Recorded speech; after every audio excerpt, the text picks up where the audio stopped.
Oi pessoal, tudo bem? Sou a Marina Basile, advogada aqui do time de Off-Planning da XP. Hoje a gente vai falar de um tema super relevante, que é a governança familiar e governança corporativa, tema que a gente conversa diariamente aqui com os nossos clientes. De convidado mais que especial, a gente está com Guel Laffer e a Alina Matos, membros da Cambridge, e aqui do meu lado, minha super parceira de trabalho, Mariana Sesimbra. Queria agradecer primeiro a participação de vocês, obrigada por aceitarem o convite. Tenho certeza que hoje a gente vai ter um bate-papo aqui super rico. Queria que vocês se apresentassem aqui pra gente, contar um pouquinho da trajetória de vocês e do trabalho da Cambridge. Muito bom, obrigada antes de mais nada, time XP aí por todo o convite. Sou a Alina, faço parte aí, né, sou uma das sócias da Cambridge aqui no Brasil. Eu venho de uma trajetória diferente da do Guel, ele também vai se apresentar. A gente tem um time muito multidisciplinar dentro da consultoria, então isso explica um pouco, né, da nossa presença aqui. Sou psicóloga de formação, tenho mestrado em administração de empresas, tive uma carreira tanto em consultoria quanto dentro de empresa, sempre nessa área de pessoas, de desenvolvimento humano, depois em consultoria, desenvolvimento de equipes, então minha trajetória vem desse lugar. Em 2021 eu ingressei no time da Cambridge, depois de ter atuado alguns anos aí no mercado financeiro, né, dentro da área de recursos humanos, e dentro de uma consultoria de recursos humanos na maior parte da minha carreira. E dentro dessa consultoria, inclusive, foi onde surgiu esse universo de empresas familiares, né? A gente atendia, na época, na consultoria, empresas de diferentes portes, origens, enfim, algumas delas eram de controle familiar, mas nunca ou raramente com a família proprietária, né? Dado um certo momento, eu estava numa palestra falando um pouquinho sobre desenvolvimento de jovens talentos em empresas, e aí uma pessoa que trabalhava na governança familiar de um grande grupo empresarial no Brasil falou, puxa, gostei dessa metodologia, quero conhecer e quero aplicar para os meus sucessores. Foi assim que eu debutei, eu brinco nesse universo de famílias empresárias. E isso, né, faz aí mais de 15 anos, mas nos últimos 5 anos tenho me dedicado exclusivamente a esse tema de empresas familiares e famílias na Cambridge. Bom, obrigado pelo convite de vocês mais uma vez, é um prazer estar aqui com vocês. Eu tenho uma história um pouco diferente, eu nasci numa família empresária, então acompanho desde sempre, tanto meu avô quanto meu pai, empresários, empreendedores, minha mãe também. Então, eu brinco que eu fui tomando conhecimento desse tema depois que eu vivi ele. Eu me formei em administração de empresas, aqui em São Paulo mesmo, trabalhei 8 anos no mercado, entre consultoria, multinacional, trabalhei um pouco nos Estados Unidos. E daí, quando eu voltei para o Brasil, meu pai me chamou para entrar na empresa da família. Eu já queria, mas tinha levado um não há uns 3 anos antes de entrar. E vivi por 6 anos como sucessor executivo, né, de gerente de projetos até CEO. E depois que eu saí e várias fichas caíram em relação ao que eu tinha vivido, que eu comecei a entender que era um tema relevante, que tinha consultoria especializada, que tinham pessoas que se dedicavam para entender esse contexto. E daí eu conheci a Cambridge e me juntei à Cambridge já faz 2 anos e venho trabalhando com o tema, ajudando famílias desde então. Então, trazendo um pouco da minha história, da minha vivência e agora um pouco mais de conteúdo específico sobre o tema. Muito legal. Parabéns pela trajetória de vocês. E eu acho que até para trazer número e mostrar o quanto relevante é o tema que a gente está conversando hoje, a gente fala que em média 90% das empresas no Brasil são de famílias empresárias. Quando a gente fala dessa passagem de bastão até para a segunda geração, uma média só de 30% das empresas conseguem perpetuar os negócios e serem bem-sucedidos nesse sentido. Quando a gente fala de terceira geração, então, a gente está falando de uma média ali de 10% só desse número. E aí eu queria entender um pouquinho, ouvir vocês, o que a Cambridge, né, trabalha no sentido da importância da governança, olhar para a perpetuidade dos negócios, da família. E eu queria ouvir um pouquinho de vocês para a gente começar o nosso bate-papo, pode ser? Muito bom, muito bom. Eu gosto muito, né, de uma explicação da palavra governança, que é organização, né? Como é que a gente organiza a tomada de decisão. Toda família, toda empresa familiar tem algum nível de governança, nem que seja no almoço de domingo, no churrasco do final de semana, né, onde as decisões são tomadas. A questão é, né, quando a gente está falando da primeira geração dos fundadores, né, essencialmente, é tudo junto e misturado. Né, assim, é o proprietário que fundou a empresa, que também pode ser pai, irmão, tio, enfim, né, dos outros sócios, ou né, basicamente com a sua cônjuge ali fazendo, né, o seu trabalho, e tudo tá ali, né, como gestor, inclusive tomando decisão de orçamento, de contratação, demissão e etc. Conforme isso vai evoluindo de geração para geração, obviamente vai ganhando complexidade, até mesmo porque são mais, né, costumam ser mais sócios, porque são também mais famílias que estão crescendo e assim por diante. Então, a governança, ela acaba tendo um pouco mais de, talvez, necessidade de se formalizar à medida que esta família e esse grupo de sócios vai aumentando. Vai aumentando porque, eventualmente, a família cresceu, ou vai aumentando porque entraram novos sócios ao longo do processo. E aí você precisa ter fóruns, acordos, combinados claros para garantir que, primeiro, a gente consiga fazer com que o negócio cresça e continue crescendo, né, num mercado que cada vez mais é competitivo, não importa em qual setor você está. Seja porque a relação familiar, ela começa a precisar de momentos mais específicos para que você não fale só de trabalho no momento de lazer, né, e no momento pessoal. E que as informações ou combinados ou decisões importantes do negócio também não se percam. Então, no final do dia, eu gosto de pensar a governança como essa organização mesmo, para que a gente tome boas decisões, sem a gente misturar tanto essas agendas, que são agendas que merecem o tempo adequado para cada uma delas. Guel, na sua prática, o que você enxerga a respeito da implementação dessa governança no dia a dia das empresas mesmo? Como que você viu isso? Então, acho que do meu lado, falando um pouquinho da minha vivência pessoal, de sentir talvez a falta dessa governança, o que eu mais enxerguei foi uma disputa e um lugar de muitos ressentimentos por temas que não estão tão claros, colocados de forma geral. Assim, eu vou explicar um pouquinho. Eu acho que o grande problema da governança, da falta de governança, não é necessariamente você não ter os fóruns formais onde você tem uma certa organização para trabalhar dos temas de família, de negócio, de propriedade. Eu acho que a principal dificuldade é quando uma família ela está num lugar que os seus núcleos, né? Vamos pegar uma família que tem já 3 gerações, então tem o núcleos de primos, já está, né, um lugar onde tem primos, diferentes irmãos de famílias base, e cada irmão tem, ou cada família, núcleo tem aquela opinião, ou uma lealdade com o avô ou com o pai. E daí, o que acontece? Essas diferentes lealdades e opiniões, elas vão gerando diferentes histórias que estão acontecendo na mesma família. Mas uma empresa familiar, ela precisa de uma unidade dessas várias histórias para que essa família como um todo, empresária, conte uma única história para fora da empresa e consiga, a partir daí, ser uma família que está unida e que garante uma continuidade desse negócio. Então, acho que o que eu mais senti foi isso, assim, foi muito isso que a Lina trouxe, dessa organização, para que a gente não tenha... Acho que assim, as visões individuais familiares, elas existem, vão sempre existir, mas a família, ela precisa manter os seus vínculos. Cada vínculo, ele é importante para manter a família unida em prol de um objetivo maior, que é a manutenção do negócio. Então, acho que é um pouco dessa esfera que eu acho que a governança mais traz, que ela introduz uma dimensão mais profissional na família e começa a organizar. E isso foi uma coisa que eu senti muita falta na minha família. Eu sempre vivi isso, assim, vi isso acontecendo na família, principalmente na família do meu avô, que é uma empresa, né, mais longeva, e eu sempre fui essa pessoa que ficava perguntando, mas e aí?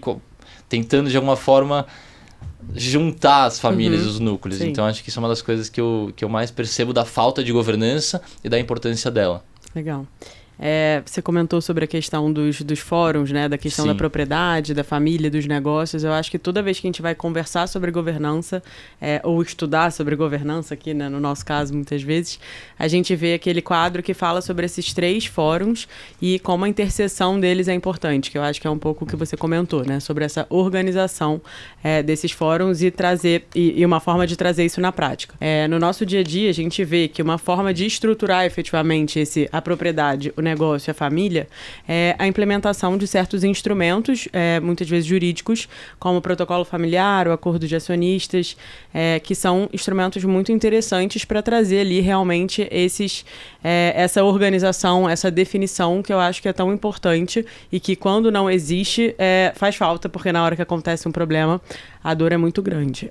A gente vê muito aqui, às vezes, conversando com uma primeira geração assim, dos negócios, uma preocupação com a entrada de herdeiros ou não, com a entrada de cônjuges ou não na empresa, com a eleição, por exemplo, de regimes de bens específicos para o casamento daqueles herdeiros. Quando a gente conversa com herdeiros, sucessores, muitas vezes a gente vê esse tema, né? Poxa, mas meu pai determinou que aqui na nossa família a gente deveria sempre casar com um regime de separação total de bens. Onde é que está estabelecido isso? Normalmente é no protocolo familiar. A questão relativa ali mais à empresa, normalmente é no acordo de sócios. Eu queria que vocês comentassem um pouquinho mais sobre esses instrumentos, como que eles são utilizados, como que vocês veem a aceitação das pessoas na utilização e na definição de cada critério que pode ser estabelecido em cada um desses instrumentos também, por favor. Perfeito, perfeito. A governança, né, assim, acho que... E aí eu vou agora, né, falei da governança como organização, quero agora olhar a governança como um sistema, né, um conjunto de combinados, acordos e instrumentos, né, como vocês mencionaram. Para cada família, para cada estágio, né, da empresa e do empreendimento familiar, que eu vou, né, chamar assim, que é mais amplo, uma determinada forma de organizar e de implementar essa governança precisa ser muito estudada caso a caso, né? Não dá para... muito leviana de falar assim, olha, boas práticas, tá aqui o manual, né, de BGC e outros que existem, vai lá e faça, né? A dificuldade está na implementação disso, né? Para facilitar a implementação, é muito importante que a gente cuide do processo e não só do resultado, né? Então, assim, sim, é um processo que é gradual. Muitas vezes a gente precisa escutar todas as partes envolvidas, né? É claro que no acordo, né, de sócios, você vai, obviamente, conversar mais tempo com os sócios que estão ali envolvidos diretamente naquele instrumento. Mas também a gente sugere que você converse com, né, os sucessores que eventualmente vão ser impactados por aquilo em algum momento, né? Ainda que exista aí todas as revisões de acordo e etc. No protocolo é a mesma coisa, né? No protocolo, mais ainda, você precisa e é recomendável que você faça isso a várias mãos. Sim. Porque a implementação, ela pode ser tão simples quanto, tá aqui o documento, engaveta, nunca ninguém vai lembrar. Exato. Né? E isso às vezes acontece de fato. Por isso que todos esses instrumentos, fazer a várias mãos, né? Ouvindo as partes envolvidas, usando um tempo dedicado a divulgar isso, né? Para que seja algo tangível, visível, que todas as, eventualmente, linguagens que sejam muito técnicas, sejam acessíveis para todas as pessoas, mesmo para os sucessores que são muito jovens, ou de repente para um cônjuge, uma cônjuge que não está no dia a dia, mas que ela, de fato, ou ele compreenda, né, o que está por trás daquele documento. Para ter adesão, precisa ser compreendido, né? Total. Eu acho que muitas vezes não adianta você tentar forçar uma barra de implementar algo de qualquer jeito, porque pode acabar sendo pior também. Apesar de ser uma regra ali da família e ter alguns tipos de penalidade, muitas vezes, por não cumprimento, é importante para a harmonia familiar que aquilo seja explicado para que seja realmente perpetuado e seja um legado da família, né? Exato. E que seja revitalizado de tempos em tempos, né? Porque passa 3 anos, 4 anos, 5 anos... As pessoas que, de repente, eram adolescentes, hoje já são jovens adultos, né? E aí já tem né, ali, acho que um caldo para conseguir colocar ali os seus pontos de vista, enfim. Então, tem que ser um órgão vivo, tem que ser instrumentos vivos. E eu acho que tem um ponto super relevante do que você está comentando, Alina, que a gente fala, eu falo que o off-plan, ele é muito aquecido pela circunstância mesmo familiar que vai mudando, né, ao longo da vida. E o fato desses documentos serem vivos e revisitados leva muito em consideração a gente conseguir chegar nas próximas gerações. Por quê? Porque eu não tenho mais só um único núcleo familiar com aquela mesma cultura. Eu tenho agora 9 núcleos familiares com culturas diferentes e eu tenho que conseguir trazer tudo isso para um único núcleo para ele perpetuar. Então, acho que esse ponto de revisitar documento, fazer essas entrevistas, né? A gente tá com cada membro da família tentando entender os objetivos, acaba sendo um ponto super relevante. E tem algo aqui, né, Mari, que a gente acaba lidando bastante com os clientes, que daí eu queria até ouvir um pouquinho vocês, que é conseguir entender quem é esse herdeiro, né? Em que momento de vida ele está hoje? Em que momento ali da companhia ele se encontra? Ele tem interesse em fazer parte dela? Ou ele tem só aquele direito que a gente chama de econômico mesmo, né? Até de distribuição de dividendos, por ele ter participação ali, por ter herdado uma parcela da empresa? Ou ele quer estar nesse dia a dia? Ele quer ter ali o poder político de tomada de decisão, porque ele tem interesse em perpetuar isso ao longo da vida. Então, acho que isso é algo que a gente acaba trabalhando bastante aqui com as famílias, super relevante, que vai até em acordo, em protocolos familiares, para ser de fato algo ali, um instrumento que a gente tenha para que as próximas gerações que queiram estar presente, né, possam entrar na sociedade, em que momento que elas vão poder fazer parte, como elas vão ganhando poder ali dentro, ou aqueles que foram seguir outros caminhos, né, que também tá tudo bem. Então, é isso que a gente acaba, às vezes, conversando bastante com os clientes. Se vocês puderem comentar um pouquinho como que vocês lidam com isso no dia a dia, vocês têm até algum exemplo prático para trazer pra gente? Bom, eu tenho estado, acho que frente a frente com sucessores pela Cambridge no último ano, de forma intensa, né? A gente fez até dois projetos aqui com vocês para, né, de fato criar esse movimento de formar esses sucessores, né? De começar a encontrar eles e ver quais são as necessidades que eles têm. E acho que sobre o tema desenvolvimento de sucessores ou entender quem são esses herdeiros, o que eu mais penso sobre isso e tenho vivido e visto isso, que a gente pensa muito sempre para o sucessor com a ótica do negócio e com a ótica do patrimônio. E eu acho que a gente esquece da ótica dele mesmo, da ótica profissional dele. Ou seja, quem vai ser essa pessoa como profissional? Ou como a gente está conseguindo de fato identificar esse talento ou conseguir perceber qual que é a vocação que ele tem para dentro do negócio ou para fora do negócio. O que eu sempre vejo, assim, eu vejo muitos sucessores que carregam o peso de ter que fazer algo ou de ter que desempenhar algum papel, mas isso não vem nem claro dos pais, nem dos avós, mas de alguma forma eles leem aquele cenário e se encaminham para um papel que nem sempre é o que eles podem desempenhar melhor. E daí eu já vejo outros sucessores que não estão no negócio, estão fora do negócio, mas têm carreiras profissionais super desenvolvidas, se encontraram nos seus temas e acabam contribuindo para o negócio. Porque tem, de alguma forma, uma atividade profissional que eles se orgulham, que eles estão confiantes, que eles têm um valor. Então, acho que isso é muito importante a gente, né, colocar como ponto para não deixar aquele lugar de só formar acionistas para que esses acionistas herdem o patrimônio e muito mais formar pessoas, bons profissionais capazes de gerir um patrimônio. Isso é uma coisa que a gente vê muito no nosso dia a dia e que é um pouco contraintuitivo, porque parece que você precisa formar esse profissional para fazer uma... dar seguimento. Para dar seguimento, quando na verdade não. Na verdade, não necessariamente é esse caminho assim, né? Eu tenho um exemplo, né, de uma cliente que eu atendi durante alguns anos. Eu sempre cito ela nas palestras, eventos. Ela mesmo já veio contar em alguns dos nossos eventos. Assim, um parênteses, né? O professor John Davis, nosso fundador, ele tem uma frase que eu acho que é muito emblemática nessa questão, que é: bons sócios são aqueles sócios realizados. Né? Isso não significa que não tem trabalho árduo para ser feito, isso não significa que eu não vou precisar entender bem de números, não. Né?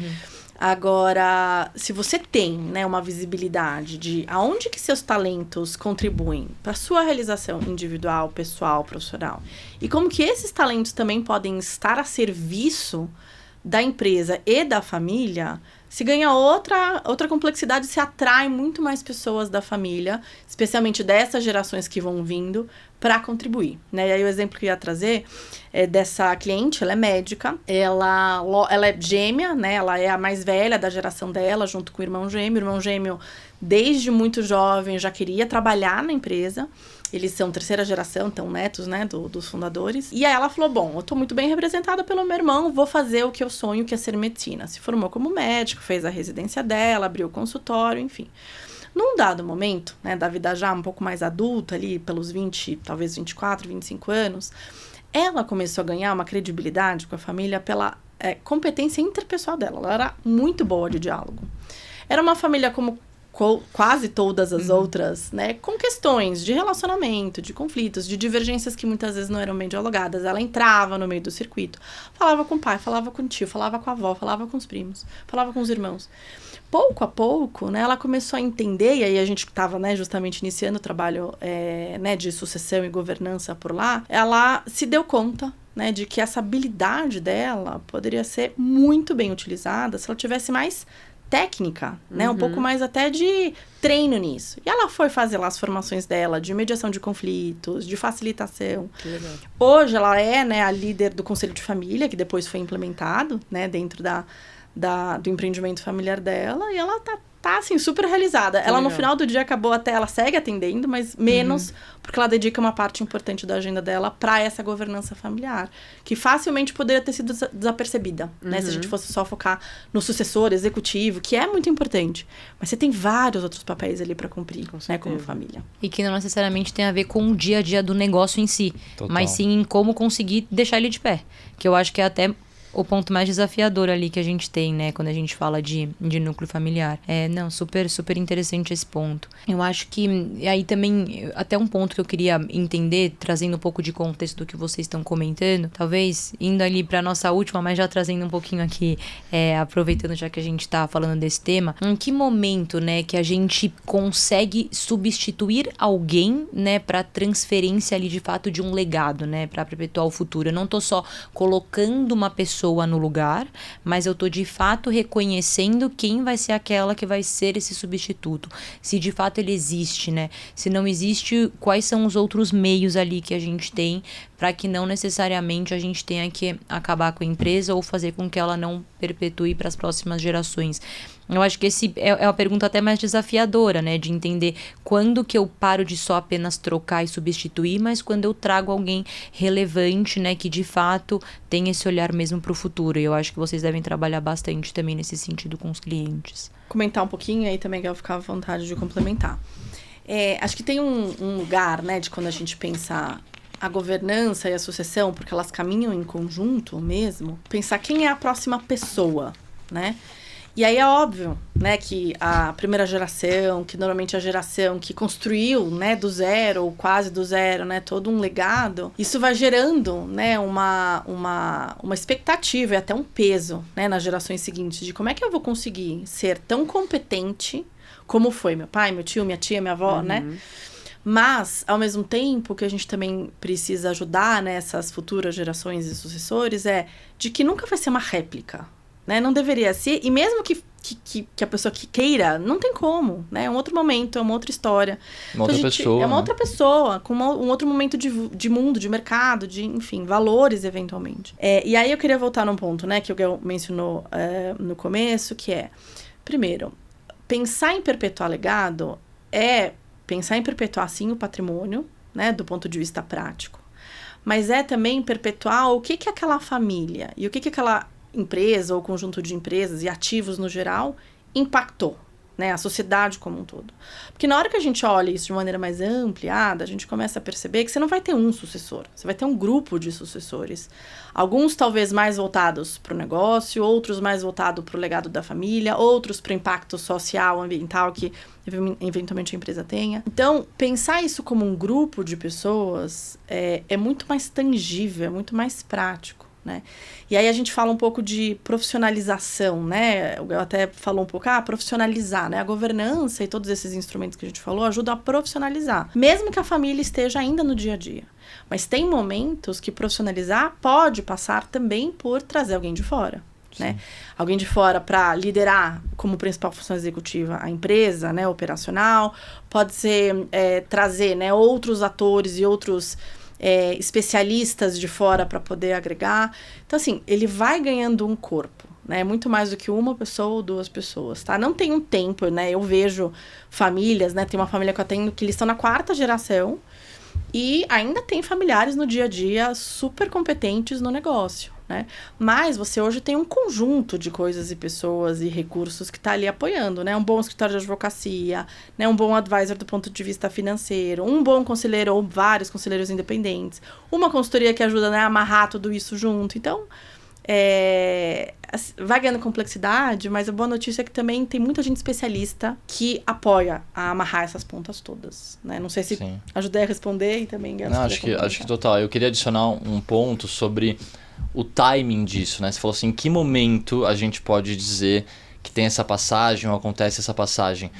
Eu acho que essa talvez seja uma das principais dificuldades de qualquer empresa familiar ou negócio familiar, é determinar esse momento. Mas o nosso fundador fala que precisa existir um planejamento desse momento, né? De quando vai acontecer, porque senão ele nunca acontece. Porque cada vez mais as pessoas estão vivendo mais e tem mais capacidade de gerir e continuar a tocar os seus negócios, e isso começa a ficar mais e mais longe.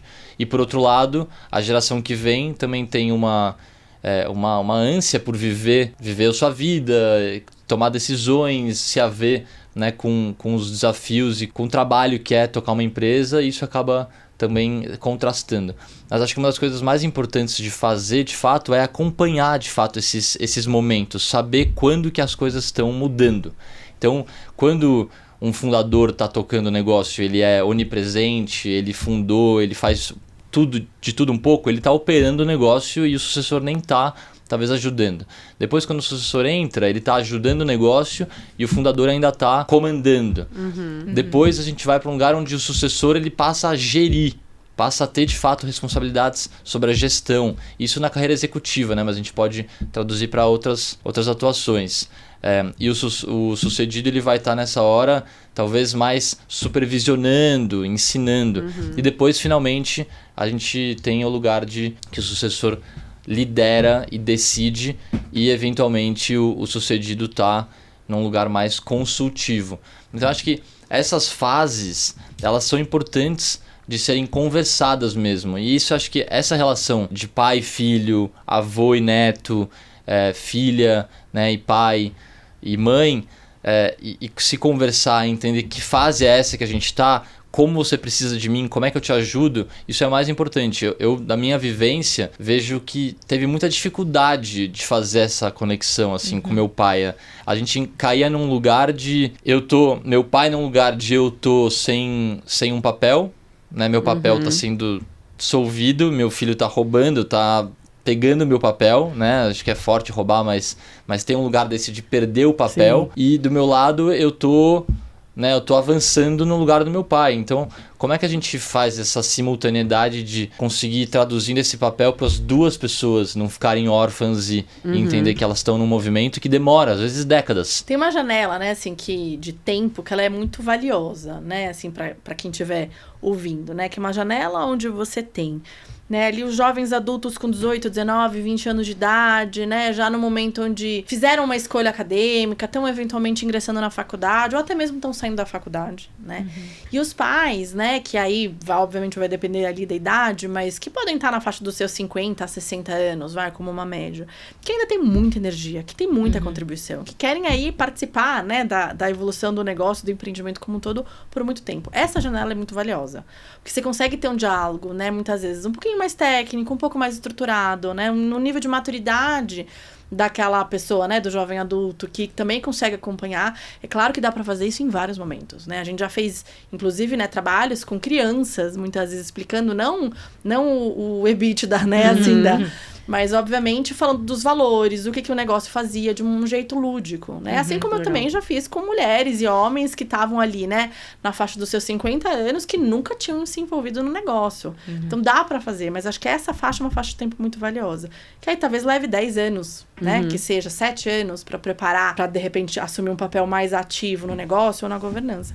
Mas se não começar agora, vai levar mais 10 ou 15 anos, né? O tempo vai continuar passando. Então, acho que é começar o quanto antes, na medida da maturidade dos envolvidos permitir. Perfeito. Eu acho que tem um tema também que a gente conversa bastante, que é a dificuldade aqui também de entender esse timing, que é exatamente o herdeiro novo querendo chegar. Vamos pensar no que tem interesse no negócio da família, não aquele que tá seguindo outro caminho, mas do herdeiro novo que tá querendo chegar, tá querendo fazer o negócio crescer, tem ideias inovadoras, querendo ou não, né, mais modernas. E a gente também tem, do outro lado, quem já tá na companhia há bastante tempo, quem entende de fato do negócio e sabe todas as dificuldades para chegar onde chegou, também querendo segurar um pouquinho. E como que esse herdeiro ele vai ganhando espaço, né? Como que ele vai mostrando que ele quer ser capaz e que ele é capaz para isso? Eu acho que esse também é um ponto que a gente acaba discutindo bastante quando a gente fala de governança, que às vezes, muitas vezes o pai não quer largar, né, o peixe, o avô quer segurar ali, quer continuar crescendo e ajudando na empresa, só que ao mesmo tempo ele tem que treinar essa nova geração. E essa nova geração, ela não vem só ouvindo, mas ela também vem trazendo ideias, né? E eu acho que é aí que é a dificuldade que vocês devem também discutir bastante nos núcleos familiares de como entender esse timing, como que o herdeiro vai ganhando espaço nisso, como que ele consegue ter voz perante pessoas que, querendo ou não, têm muito mais experiência, né? Só que eles vêm com uma outra bagagem também que acaba sendo super importante para a empresa seguir e continuar evoluindo. Eu acho que esse também é um ponto legal da gente, né, conversar e discutir, porque eu acho que também deve ser até um tema e uma dificuldade de vocês também lá na Cambridge. Total. A gente tem feito, né, nos últimos anos, um trabalho chamado diálogo multigeracional ou diálogo intergeracional. Né? Às vezes tem outros nomes, mas no fim o que a gente está propondo é como que a gente, de maneira coordenada e preparada, coloca as duas gerações na mesa para falar sobre assuntos que, de repente, no dia a dia passam desapercebidos, que são conversas muito importantes. Né? E aí tem todo um preparo para isso. Né? Então, a gente muitas vezes ajuda, né, a geração mais jovem, né, a fazer ou refletir sobre que perguntas você gostaria de fazer para a geração sênior. Que perguntas você gostaria de responder por parte deles, né? Quais são as suas expectativas em relação ao futuro? O que você quer perpetuar? O que você quer mudar? Né? E aí eles pensam sobre as questões. E a gente faz a mesma coisa, né? Espelhado no né? Nesse preparo para a geração sênior. E aí, né? A gente muitas vezes faz essas conversas aí paralelas antes de realmente fazer o encontro propriamente dito. E é um encontro mesmo, né? Muitas vezes a gente vai para um lugar diferente do da empresa, né? Muitas vezes faz na empresa se tiver um simbolismo ali importante, mas a gente faz toda uma preparação e a gente passa pelo menos meio período a um dia inteiro falando sobre essas questões. Fazendo combinados claros, depois deixando registrado. Tem famílias que gostam de depois, né, não só ter um registro em formato de ata, mas ter até uma imagem que simboliza, fotografias, quer dizer, coisas que vão ajudando a gente fazer aquela parada e eu falar, bom, tô no caminho certo ou não tô? Né? Porque muitas vezes é isso que a geração júnior quer saber. Né? Eu entendi que daqui 10 ou 15 anos eu não vou assumir a presidência. Mas eu tô no caminho certo, né? Como é que eu vou saber que daqui 5 anos eu continuo no caminho certo? E a mesma coisa da geração sênior, né? Da geração sênior, sentir que a próxima geração tá preparada, né? Para receber o tal do bastão e tocar, né? Então, esses diálogos, de maneira mais estruturada, costumam ajudar, né? Mas se eu pudesse dar, assim, uma recomendação que eu acho que ajuda para quem tá chegando, no caso do sucessor mais jovem, deixar mais claro, verbalmente mesmo, para a geração sênior, o que ele ou ela gostaria de perpetuar. Porque muitas vezes vem o receio do que o Gel mencionou, que é, meu papel vai ser esvaziado, como é que eu vou continuar sendo relevante? Ou tudo aquilo que eu construí até hoje vai ser totalmente, radicalmente transformado. E raramente é isso que a geração júnior quer, né? Eu falo júnior que é a próxima geração. Às vezes não são nem tão júniores, né? Mas, assim, começar uma conversa com o que a gente concorda, né? Aonde que a gente, no futuro, tem uma visão próxima ou muito semelhante ou igual. E aí, a partir disso, começar a falar daquilo que a gente não concorda. Né? Então, acho que é uma boa base para ter um diálogo mais estruturado mesmo, né? E até para complementar, assim, a geração sênior, né, os sucedidos, o que eu falo e o que eu vejo os jovens precisando é de orientação. Orientação e visão. Então, eu acho que os mais velhos falam muito pouco aonde eles querem chegar, onde eles estão enxergando o negócio daqui a 10 anos, se eles querem vender ou não querem vender, como é que eles veem o mercado. Eles esquecem que, no final das contas, o jovem ele pode ler 1000 coisas, estar preparado para conhecer a indústria profundamente, saber quais são os movimentos do mercado, as alavancas de crescimento, mas, no final das contas, a principal fonte de informação sobre aquela empresa é a geração anterior. Sim, com certeza. E essa geração, às vezes, ela não deixa claro, muitas vezes ela não deixa claro para onde ela está indo, o que ela quer. E esse lugar, né, sem muita visibilidade, deixa o mais jovem sem saber o que ele tem que fazer. Mas então, qual que é o meu papel? Para onde eu estou caminhando? qual que é o meu propósito aqui? A gente sabe que essa geração vem super... Buscando muito isso, né? Do propósito. Propósito. E eu acho que deve ser muito difícil, assim, o que a gente vê na prática também, para a primeira geração, né? Conseguir dar abertura para esse diálogo. Porque eu acho que muitas vezes ali o fundador da empresa é uma pessoa que teve um caminho muito solitário. E aí, por isso, muitas vezes não consegue falar muito sobre as expectativas para o futuro, porque muitas vezes é um caminho, assim, do empreendedor é um caminho muito solitário mesmo, dele com ele mesmo ali, matutando as ideias na cabeça, sem passar isso para ninguém. Então, eu acho que é o que a Alina comentou também alguns minutos atrás, sobre a questão da importância de ter o tempo para isso, para ir construindo o diálogo, porque com o tempo você vai conseguindo tirar todas essas amarras que eu acho que existem dos dois lados, né? Às vezes, muitas vezes a geração júnior vindo com muitas ideias e querendo ali forçar uma barra por inovação, e a geração sênior preocupada porque o que eles fizeram até agora sempre deu certo. Então, também dá um medo de trazer muita inovação e as coisas saírem do caminho que eles gostariam. E eu acho que esse alinhamento da geração anterior com a que está vindo é muito importante, que só o tempo mesmo vai permitir esse diálogo, a existência do alinhamento mesmo. Posso fazer um último comentário ainda só sobre esse tópico?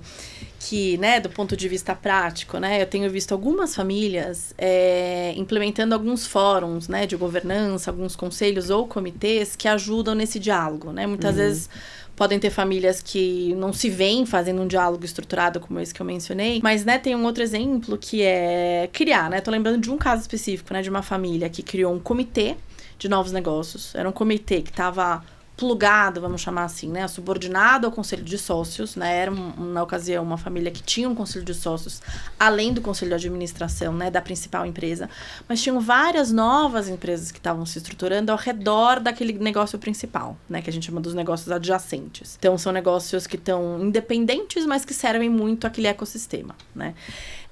E aí criou-se então um comitê de novos negócios, tá, para olhar não só, né, esses negócios que já existem, né, nesse ecossistema, mas novas possibilidades de negócio. São comitês, muitas vezes, formados pelas duas gerações, né, um ou dois representantes da geração sênior, um ou dois representantes, né, da próxima geração e, eventualmente, algum coordenador externo, tá, que não seja da família, etc.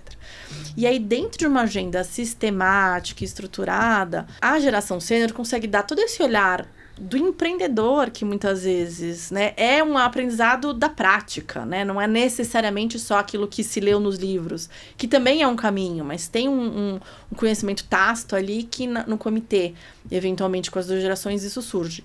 E a nova geração consegue dar vazão, muitas vezes, a toda esse olhar empreendedor de alguém que está começando, de alguém que está vendo oportunidades que, de repente, alguém da geração sênior não viu, que está conectado com tendências que, de repente, os outros não viram. Então, mas é um lugar que é estruturado, né? Onde você tem ali uma agenda temática para o ano.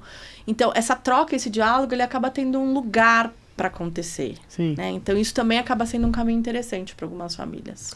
Enquanto a gente estava conversando aqui desse tema, também conversamos alguns minutos atrás, similar a isso, mas me veio muito na cabeça também de em que momento que eu saí do meu ambiente de trabalho e eu tô só no meu ambiente familiar mesmo, pessoa física.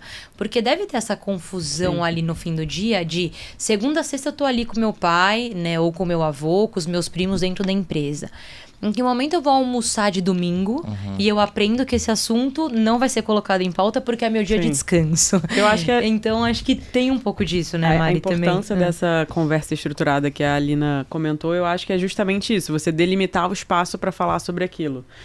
Quando você coloca ali regras e a gente vai ter uma conversa, tem um comitê específico, você acaba, eu acho que restringindo um pouco mais essa conversa àquele espaço e não ao espaço da família. Eu acho que pode ser esse um caminho, né? O que vocês acham? É um caminho, mas é uma dificuldade. Acho que você que pode ter uma experiência nesse sentido. É uma dificuldade, assim, incrível. No momento que você sai de casa pro trabalho e começa a dividir essas duas funções.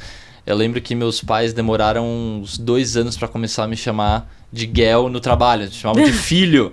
E daí eu tava no meio de uma reunião com outros gerentes e eles me chamavam de filho. Então, assim, é uma coisa normal, natural, mas não faz parte da agenda profissional. Então, eu trabalhei 8 anos antes de entrar na empresa da família. E do nada, né, comecei a trabalhar na empresa da família. Eu não queria ser o filho, eu queria ser o meu profissional que tava ali dentro. Então, acho que eu acho que é um desafio gigante esse. Acho que com certeza é um dos maiores desafios que tem na família em trabalhar junto. O que eu falo, com certeza, para todo mundo é: não morem juntos, não trabalhem e morem juntos no mesmo lugar. Assim, eu vejo muita família que tem confusão ou conflito porque mora e trabalha junto no mesmo lugar. Claro que marido e mulher é diferente, mas filhos, quando der, saiam da casa da casa dos pais, vão morar em outro lugar, porque acho que isso começa a te dar um respiro mesmo, né? Pro próprio pai. Eu tenho um sucessor cliente que tava falando que, putz, Guel, meu pai tinha voltado do trabalho, foi pra cozinha, eu fui lá na cozinha fazer um lanche, comecei a falar do trabalho e ele ficou louco. Ele falou: aqui é minha casa, eu quero descansar, eu não quero falar de trabalho. Então, e até sempre lembro do meu pai falando que ele precisa ter uma casa para voltar, né? Precisa ter sempre um lugar para você voltar. Então, como é que você vai trabalhar e você volta pro trabalho também? Então, fica... E isso, assim, eu adoro essas temáticas de família, né? Não à toa eu trabalho com isso. Mas a família, né, do ponto de vista, independentemente de família empresária, né? Qualquer um de nós, né? O lugar mais funcional que uma família deveria ter é o lugar do acolhimento, é um lugar para voltar, né? Usando as suas palavras. Se a gente perde esse lugar para voltar, porque a gente trabalha junto, a gente tá, talvez, tornando uma dinâmica que poderia ser funcional numa dinâmica disfuncional, ruim, né? Então, eu gosto dos combinados, às vezes, claros, do tipo, olha, a gente não vai falar de trabalho nesse almoço. Sim. Né? Tem famílias que elas, né, a família vai crescendo, vai, né, ficando muito numerosa e aí espalhada também pelo Brasil, pelo mundo. Faz 1 ou 2 encontros por família, onde tem ali os combinados, né? De, a gente vai falar dos negócios até tal horário. Dali em diante, não vamos falar mais, né? Vai chamar os cônjuges, vai chamar os filhos pequenos. Então, precisa ter combinados ou acordos claros, porque senão sempre vai voltar, né? Acaba sendo uma marca mesmo, né? Da repetição. Então, colocando esses instrumentos. E até você falou filho, né? Guel.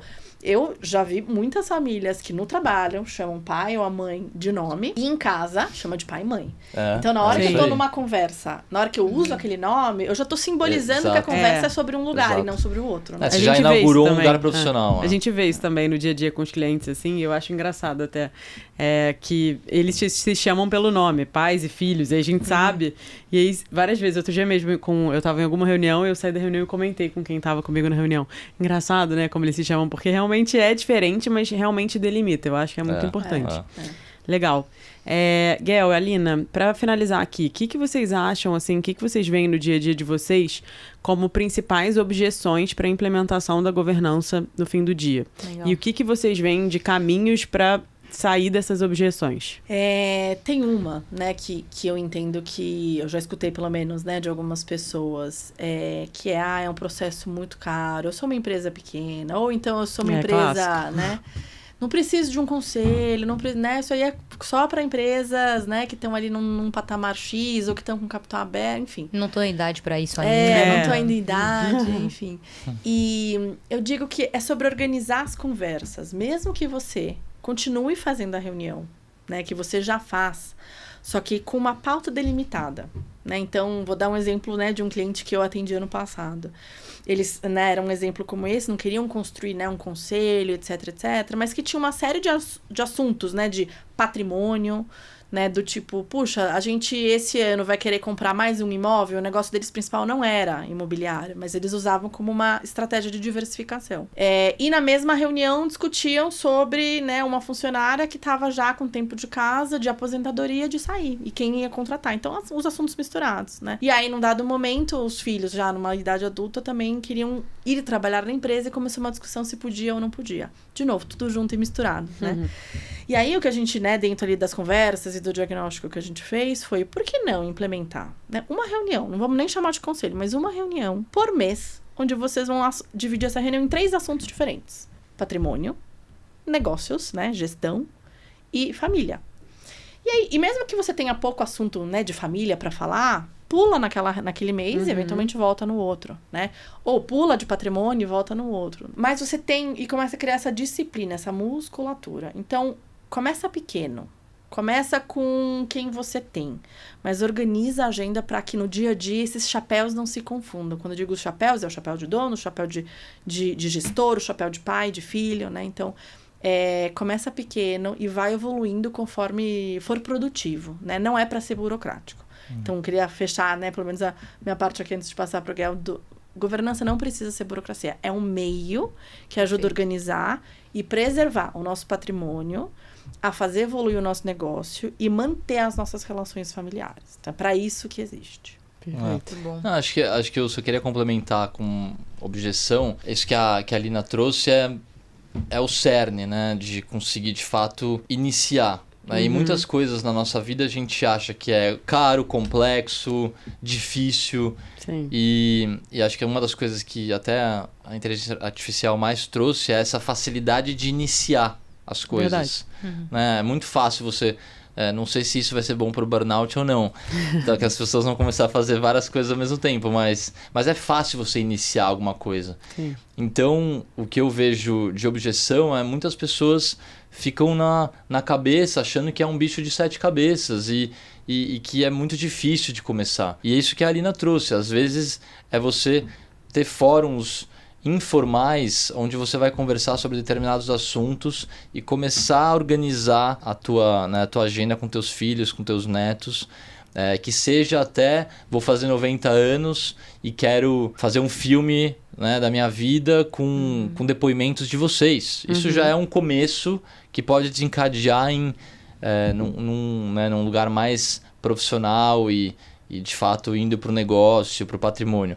Então acho que eu diria começar mesmo. Assim, acho que é uma das coisas que eu mais vejo as pessoas falando é quando começar, como começar. Tipo, começa de um jeito fácil. Sim. E a gente tem aqui pessoas para ajudar, tanto no lado da XP quanto no lado da Cambridge. Né? A gente consegue Eu acho também que startar essas... a inteligência artificial, ao mesmo tempo, ela trouxe o início, mas a gente tem que tomar cuidado com esse imediatismo, né? Porque Sim. também não vai ser tudo tão rápido da forma que a Sim. gente imagina uma construção. Bom, acho que a gente, infelizmente, vai ter que caminhar para o fim. Tem pauta aqui pra gente ficar debatendo mais umas boas horas. Queria agradecer a participação, vocês aceitarem o convite. Né, Mari? Foi ótimo Foi uma ótima conversa. conversar Obrigada nesse por terem sentido. vindo. Obrigada Obrigada a mesmo. vocês. A gente que agradece. Obrigado, foi um prazer estar aqui com vocês. Bom, se vocês estão nessa jornada, fiquem à vontade para procurar os nossos especialistas. A gente está à disposição. Espero que vocês tenham gostado. E até o próximo Wealth Planning Connection. Obrigada.